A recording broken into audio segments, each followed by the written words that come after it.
All right, you're up. Okay. Alright, I'm here to present Charles Pinckney. He is a U.S. governor, senator, and diplomat born in Charleston, South Carolina. He served as a Revolutionary soldier and was a South Carolina delegate to the Continental Congress and then to the Constitutional Convention. Since 1799, he was a member of the United States Senate. He entered public life as a Federalist, but later became the leader in organizing the Democratic Republican Party. In his state and contributed largely to the success of Thomas Jefferson in the presidential election of 1800. Okay, and I'm Charles Pinckney. So, do you want a strong federal government, increased trade, and a thriving industrial economy? Then re-elect John Adams and I, Charles Pinckney, as your president and vice president. Adams started off with a humble beginning in Braintree, Massachusetts in 1735. With a name like Braintree, you knew he was meant for great intellectual achievements. He did this by graduating from Harvard with a law degree and later being admitted to the Massachusetts bar and elected to the Massachusetts Assembly. Because of his great political leadership and influence, he was selected to be both a delegate in the First and Second Continental Congresses. He also signed our Declaration of Independence on July 4th, 1776, and supported our separation from Britain. As a matter of fact, he was a main leader in our movement for independence for our wonderful country. During the Revolutionary War, Adams served in France and Holland, and he helped negotiate the Treaty of Paris.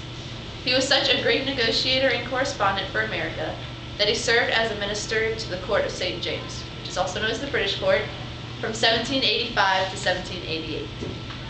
When he returned to the States, he was still an influential political leader, so he was chosen to be vice president under our first president, George Washington. He helped Washington, Alexander Hamilton, and John Jay establish a strong central government and sturdy new economy. In 1797 to present, he has served as our President of the United States. With his leadership, our government has been able to establish credit by paying off our war debts, improved our relationships with foreign countries, and organized our Bank of the United States. He also, with your support, added the Bill of Rights to the Constitution in order to protect our individual rights. As you can see, fellow Americans, John Adams has already proved himself as a capable leader. What has Thomas Jefferson done compared to Adams besides father illegitimate children? Nothing. That's it. With John Adams and I, Charles Pinckney, as your president and vice president of this wonderful nation, you can believe we will preside excellently over the government. So remember, don't be a sissy, madams. Vote for John Adams. Hello, America. Let me just start out by saying how proud I am to be your president. I hope to receive your vote in the upcoming election. Personally, I do not understand how anyone could vote for Jefferson. Do you want some common man running your nation? If Thomas Jefferson is elected president, that will be the case. I, on the other hand, favor the rich people of high society because they are far better educated and they actually know how to run a government. I support Hamilton's superb financial plan and believe that a small tax on foreign goods and whiskey is a great way to pay off the war debt.